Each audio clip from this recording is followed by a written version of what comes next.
মানে গোটেই সিকুৱেন্সটো আপোনালোকেও গম পাইছে হয়তো বিপ্লৱী দা যি 7 তাৰিখে নিৰ্দেশৰ যিটো কমপ্লেইনটো আহিছিল কমপ্লেইনটো অহাৰ পিছত আমি 8 তাৰিখে যেতিয়া ইনভেষ্টিগেশ্যন আৰম্ভ কৰিলোঁ 8 তাৰিখে ইনভেষ্টিগেশ্যন আৰম্ভ কৰি বিভিন্নজনক সোধা পোছা কৰাৰ পিছত গম পালোঁ যে কোনজন মানে মেইন একিউজ হিচাপে ইনভলভ আছে আৰু মেইন একিউজ হিচাপে ইনভলভ থকা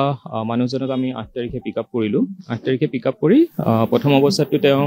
একো নকয় মানে কোনো কনফেছ কৰা নাই চ' ইনভেষ্টিগেশ্যন কণ্টিনিউ হৈ থাকিল 9 তাৰিখে মানে যেতিয়া ইনভেষ্টিগেশ্যনটো কণ্টিনিউ হৈ আছিল ৰাতিপুৱা সময়ত আপোনালোকেও হয়তো গম পায় তেওঁ কিবা এটেম্প্ট এটা লৈছিল থানাৰ ভিতৰতে চ' সেই এটেম্প্ট এটা লোৱাৰ ক্ষেত্ৰতে তেওঁক দেখা পালে আমাৰ পুলিচ পাৰ্চনসকলে দেখা পাই পেলাই মেডিকেল কৰাই পেলাই তেওঁক এতিয়া মেডিকেলত ভৰ্তি হৈ আছে চ' সেই গোটেই বস্তুখিনি চলি থাকোঁতেও আমি বিভিন্ন চ'ৰ্চৰ পৰা গম পাইছিলোঁ যে ছোৱালীগৰাকীক লৈ পেলাই যিজন মেইন একিউজ আছিল মেইন একিউজজনে এবাৰ ডাক্তৰৰ ওচৰতো এপ্ৰ'চ কৰিছিল যাতে এবৰ্চনৰ প্ৰচেছ এটা কৰিব পাৰে আৰু সেই এপ্ৰ'চ কৰোঁতে মানে লগতে এজন ফাৰ্মাচিষ্টৰ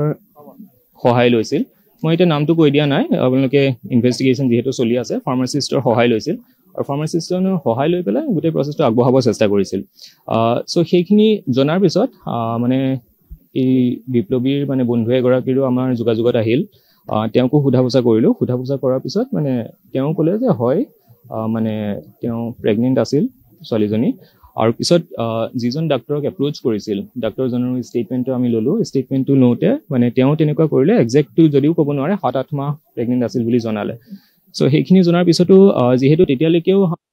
আমিহে আছিলোঁ মানে ডাইৰেক্ট কংক্ৰিট এভিডেন্স বা প্ৰুফ নাই যিখিনি আমি কোৰ্টত দিব পাৰিম তেতিয়ালৈকে এইটো কালি সন্ধিয়াৰ কথা মই তাৰপিছত বিপ্লৱীৰ মাক দেউতাকক লগ কৰিলোঁ ৰাতি আহি পেলাই তেওঁলোকৰ ঘৰত গৈ তেওঁলোকক মই এটাই কথা ক'লোঁ যে মানে যিখিনি হৈছে এতিয়ালৈকে যিখিনি ছোৱালীজনী ক'ত আছে মই নাজানো এইটো অৱস্থাত কিন্তু পুলিচৰ ফালৰ পৰা যিখিনি কৰিবলগীয়া আছে সেইখিনিত আপোনালোকে 100% ছাপোৰ্ট পাব আৰু 1%টো গাফিলতি নাপায় সেইখিনি মই গেৰাণ্টি দিব পাৰোঁ আমি তাৰ সন্ধান কেতিয়া পাম সেইটো মই ক'ব নোৱাৰোঁ কিন্তু আমাৰ যিটো প্ৰচেষ্টাটো আপোনালোকে দেখিব যে ইয়াত কোনো যাতে গাফিলতি নহয় 1%টো গাফিলতি হ'লে তাৰ কালি সন্ধিয়াৰ পৰা যদি গাফিলতি দেখে দায়ী মই হ'ম চ' তাৰপিছত তেওঁলোকে মোক টাইম এটা ক'ব দিলে যে 2 ঘণ্টা 4 ঘণ্টা 24 ঘণ্টা কিমানৰ ভিতৰত ক'ব পাৰে তো মই এইটোৱে ক'বলৈ ওলালোঁ যে এইটো প্ৰচেছ এটা ইনভেষ্টিগেশ্যন প্ৰচেছ এটা হয়তো আমি খবৰ এটা নেক্সট 1 মিনিটতো পাব পাৰোঁ বা হয়তো 2-3 দিনো আমি নাপাব পাৰোঁ তাৰপিছত আমাৰ নেক্সট ইনভেষ্টিগেশ্যনটো কণ্টিনিউ হ'ল তেখেতসকলৰ ঘৰৰ পৰা ওলাই অহাৰ পিছত কণ্টিনিউ হোৱাৰ পিছত ফাইনেলি আমি অলপ প্ৰেছাৰো বিল্ড আপ কৰিলোঁ তেওঁৰ ওপৰত প্ৰেছাৰ বিল্ড আপ কৰাৰ পিছত ৰাতি 9:30 বা 10:30 বজাৰ মাজত তেওঁ একিউজজন ভাঙি পৰি পেলাই তেওঁ নিজে কনফেছ কৰিলে হয় মই তেনেকুৱা বেয়া কাম এটা কৰিলোঁ যিটো কৰিব নালাগিছিল আৰু সেই বেয়া কামটো কৰাৰ পিছত তেওঁ ক'লে যে মই গোটেই বিৱৰণীটো দিলে কেনেকৈ মাৰিলে সেইটো মই এতিয়া ডাইৰেক্টলি কৈ দিয়াটো ভাল নহয় বিৱৰণীটো দি পেলাই তাৰপিছত তেওঁ ক'লে যে ওচৰতে আমাৰ চেপ্টিক টেংক এটা আছিল সেই চেপ্টিক টেংকতে ক'ত ডাম্প কৰোঁ একো নাপাই পেলাই চেপ্টিক টেংকৰ ভিতৰতে মই ডাম্প কৰি দিলোঁ তাৰপিছত তাৰ পৰা ভয়তে পলাই আহিলোঁ চ' এইখিনি জনাৰ পিছত আমি এইটো ক্লিয়াৰ হ'লোঁ যে হয়তো বডিটো আমি বিচাৰিলে পাম সেইকাৰণে তাৰপিছত আমি গোটেই মানে প্ৰচেষ্টাটো আৰম্ভ কৰিলোঁ যে ৰাতিৰ ভিতৰতে ইমিডিয়েটলি যিহেতু খবৰটো পাইছোঁ কেনেকৈ বডিটো ৰিকভাৰ কৰিব পাৰোঁ আৰু যিমান সোনকালে পাৰে পষ্টমৰ্টেমলৈ পঠিয়াব পাৰোঁ এই গোটেই প্ৰচেছটো কৰি পেলাই ৰাতিপুৱা 3:30-4 বজাত মানে বডিটো ৰিকভাৰী কৰি পেলাই আমি JMCHত পষ্টমৰ্টেমলৈ পঠিয়ালোঁ এই মোমেণ্টত হয়তো পষ্টমৰ্টেমটো চলি আছে মই যিহেতু আপোনালোকৰ লগত কথা পাতি আছোঁ আৰু এই গোটেই ঘটনাটোত মানে যিজন মেইন একিউজজন এৰেষ্ট হ'ল আৰম্ভণিতে এইটো মাৰ্ডাৰ কেছ হিচাপে মানে কমপ্লেইনটো অহা নাছিল আৰম্ভণিতে মিচিং কেছ হিচাপে কমপ্লেইনটো হৈছিল তাৰপিছত যেনেকৈ আমি গম পালোঁ ষ্টেটমেণ্টৰ বেচিছত যে ছোৱালীগৰাকী হয়তো প্ৰেগনেণ্ট আছিল তাৰপিছত আমি কোৰ্টত প্ৰেয়াৰ দি পেলাই পক্সোৰ ছেকশ্যন এটা এড কৰিলোঁ যিহেতু ছোৱালীগৰাকী 18 বছৰ 2 মাহ হৈছিল মাত্ৰ আৰু সেইটো সময়লৈকে 6-7 মাহৰ প্ৰেগনেণ্ট বুলি ডাক্তৰে আমাক জনাইছিল গতিকে পক্সো এটা ষ্ট্ৰং এক্ট এখন তাৰে ষ্ট্ৰং ছেকশ্যন এটা এট্ৰেক্ট কৰি আমি পক্সো এক্টটো লগালোঁ কালি যেতিয়া গম পালোঁ ৰাতি যে ঘটনাটো মাৰ্ডাৰৰ ফালে গৈছে আজি এতিয়া কোৰ্টৰ প্ৰেয়াৰ এটা দি থোৱা হৈছে যে আমি মাৰ্ডাৰৰ ছেকশ্যন এড কৰি আছোঁ আৰু এই গোটেই ঘটনাটোত তেওঁ যদিও মেইন একিউজড বাট তথাপিও যিহেতু মই ফাৰ্মাচিষ্টজনৰ কথা এটা কৈছিলোঁ তেওঁ গোটেই ঘটনাটোত গম পাইছিল যে এনেকুৱা মানে প্ৰেগনেঞ্চি টাৰ্মিনেশ্যনৰ কাৰণে আগবাঢ়ি আছে কিন্তু সেইখিনি জনোৱা নাছিল পক্সো আইনৰ অধীনত এনেকুৱা খবৰ জানিলে যদি অধিকাৰীক নজনায় সেইটো এটা ক্ৰাইম হয় গতিকে তেওঁকো আমাৰ ইনভেষ্টিগেশ্যনৰ আওতালৈ আনি পেলাই তেওঁৰ এগেইনষ্টতো মানে ছেইম ছেকশ্যনখিনি লগোৱা হৈছে আৰু লগতে আমি মানুহজনৰ যি দুজন ল'ৰা আছে দুজন ল'ৰাকো আমি পিক আপ কৰিছোঁ তেওঁলোকৰো আমি কথা শুনি আছোঁ হয়তো ডাইৰেক্টলি নহ'লেও ইনডাইৰেক্টলি কিবা প্ৰকাৰে খবৰটো জানিছিল বা হেল্প কৰিছিল গতিকে তেওঁলোককো আমি এৰেষ্ট কৰিম এই গোটেইখিনি চালি জাৰি যিকেইজন মেইন একিউজৰ লগতে যিকেইজন কো একিউজড গোটেইকেইজনকে উঠোৱা হ'ল উঠাই হোৱাৰ পিছত মানে আনফৰ্চুনেট কথা মানে ছোৱালীজনী ইনভেষ্টিগেশ্যনৰ মানে কেছটো দিয়াৰ আগতেই ঢুকাল মানে হয়তো থকাহেঁতেন আমি বিচাৰি পালোহেঁতেন কিন্তু তেওঁ ডেড বডিটো ৰিকভাৰী কৰা হ'ল কালি আৰু কালি মই এটা কথা গম পালোঁ যেতিয়া এই পৰিয়ালৰ ঘৰত গ'লোঁ কালি সন্ধিয়া ৰাতি ভাৰপ্ৰাপ্ত বিষয়া তিতাবৰ থানাৰ তেওঁৰ এগেইনষ্টত মানে আমাৰ পাব্লিকৰ ৰাইজৰ হয়তো কিছু কমপ্লেইন আছে আৰু কমপ্লেইনখিনি এনেকুৱা আছে যে বিহেভিয়াৰ ভাল নহয় মানুহৰ লগত কিছুমান কেছ আহিলে ইমিডিয়েট আৰম্ভ কৰি সেই হিচাপে 2-3টা উদাহৰণ দিলে মোক এক্সিডেণ্ট কেছ এটাৰ উদাহৰণ এটা দিছিল আৰু এটা উদাহৰণ দিছিল হয়তো আজি এমাহমানৰ আগত ছুইচাইড কেছ এটা হৈছিল চ' এইখিনি উদাহৰণ যেতিয়া মোক দিলে তেতিয়া মই আমাৰ ছিনিয়ৰ অফিচাৰসকলকো সুধিলোঁ কি কেছ হৈছিল তেওঁলোকে মোক ছেইম কথাখিনি জনোৱাৰ পিছত মই ৰাতিয়েই তেওঁক ৰিজাৰ্ভ ক্ল'জটো কৰালোঁ ৰিজাৰ্ভ ক্ল'জ কৰাই পেলাই আজি ৰাতিপুৱা মই আমাৰ গুৱাহাটী হেডকোৱাৰ্টাৰৰ লগত কথা পাতিলোঁ মেইনলি DGP ছাৰৰ লগতে মই কথা পাতিলোঁ ছাৰক ক'লোঁ যে ছাৰ এইখিনি অভিযোগখিনি আছে মানে ৰাইজৰ কি কৰা যায় তেতিয়া ছাৰে ক'লে যে তুমিতো ৰিজাৰ্ভ ক্ল'জ কৰিছা ঠিক আছে এইখিনি তোমাৰ কেপাচিটিত কৰিছা কিন্তু তাৰ এগেইনষ্টত তুমি পাব্লিকসকলক জনাব পাৰা যে ডিপাৰ্টমেণ্টেল এনকুৱাৰী এটা অলৰেডি আৰম্ভ কৰা হৈছে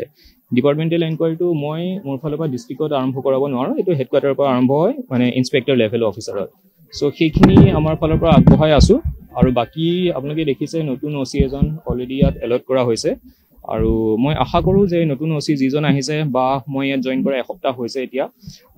যেনেকেই নহওক আমি প্ৰপাৰলি মানে ল ব্ৰেক নকৰাকৈ গোটেই ষ্টেপখিনি ফ'ল' কৰি আইনৰ মাজেৰে মানে যিমান ষ্ট্ৰংগেষ্ট পাৰোঁ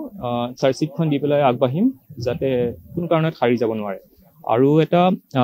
এলিগেশ্যন এটা মই জাষ্ট আহি থাকোঁতেহে শুনিছোঁ হয়তো ঘৰটোত কিবা মোক এজনেহে কৈছে দেই আশ্ৰম টাইপত কিবা ইউজ কৰি আছিল সেইটো মই এতিয়ালৈকে নাজানো সেইটো এনকুৱাৰী কৰিম আৰু যদি তেনেকুৱা হয় মই DC মহোদয়কো এই কথাটো অৱগত কৰাইছিলোঁ তেওঁ মোক এইটো কথাই কৈছিল যে যদি তেনেকুৱা হৈ আছে আমি লিগেলি যেনেকৈ ব্যৱস্থা ল'ব লাগে যদি হৈ আছে মই যদি শব্দটো ব্যৱহাৰ কৰি আছোঁ তেন্তে সেইটো বন্ধ কৰাৰ ইমিডিয়েট ব্যৱস্থাটো ল'ব পাৰিম আমি চ' এইখিনিকে মই ক'ম আৰু ৰাইজে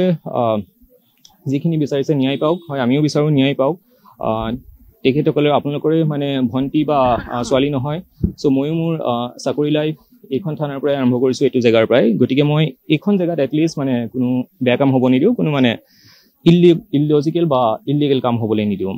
জাষ্ট আপোনালোকৰ ছাপোৰ্ট কোঅপাৰেশ্যন মই আশা কৰিম যাতে নেক্সট যিখিনি ষ্টেপ আছে নেক্সট ষ্টেপখিনি মানে প্ৰপাৰলি আমি পাৰোঁ আগবাঢ়ি গৈ যাতে ষ্ট্ৰংগেষ্ট চাৰ্জশ্বিট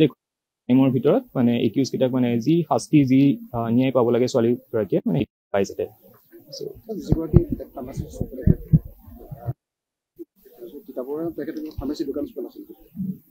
তেওঁৰ ডাইৰেক্টলি ফাৰ্মাচী দোকান নাই তেওঁ ফাৰ্মাচী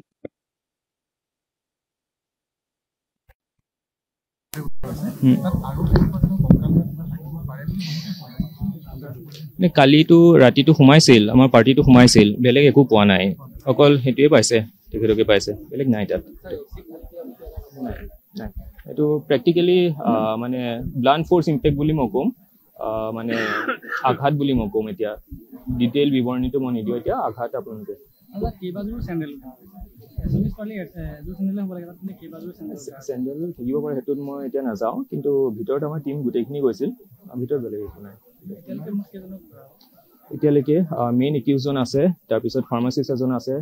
তেওঁৰ ল'ৰা দুজন আছে আৰু এজন ল'ৰাক আমি পিক আপ কৰিছোঁ কিন্তু তেওঁ এতিয়া কিমানখিনি জড়িত হৈ আছে মই ডাইৰেক্টলি এতিয়া ক'ব নোৱাৰোঁ তেওঁ জড়িত নহ'বও পাৰে সোধা পোছা এটা চলি আছে টোটেল এজন দুজন দুই তিনি চাৰিজন মানে ফৰৱাৰ্ড হ'ব এজনৰ সোধা পোছাটো চলি আছে হয়তো কিবা ইনভলভমেণ্ট পালে আগবাঢ়িম ইনভলভমেণ্ট নাপালে আমি ইলিগেলি আগ নেবাঢ়োঁ এইটো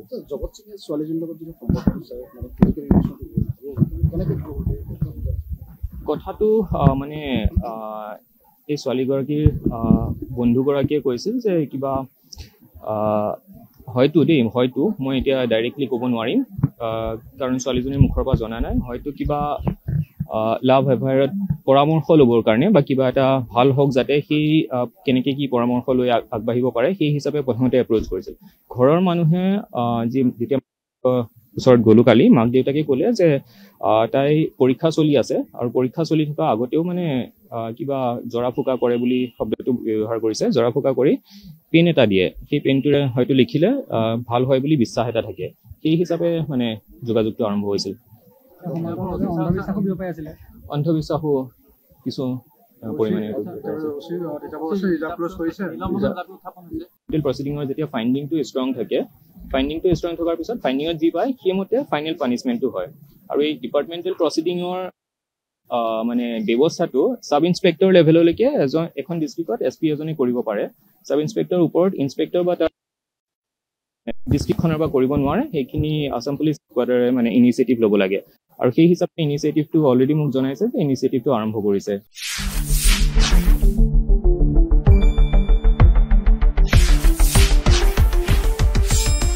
শুদ্ধ আৰু বিস্তৃত বাতৰিৰ বাবে চাই থাকক নিউজ ডেস্ক ৰিপোৰ্ট।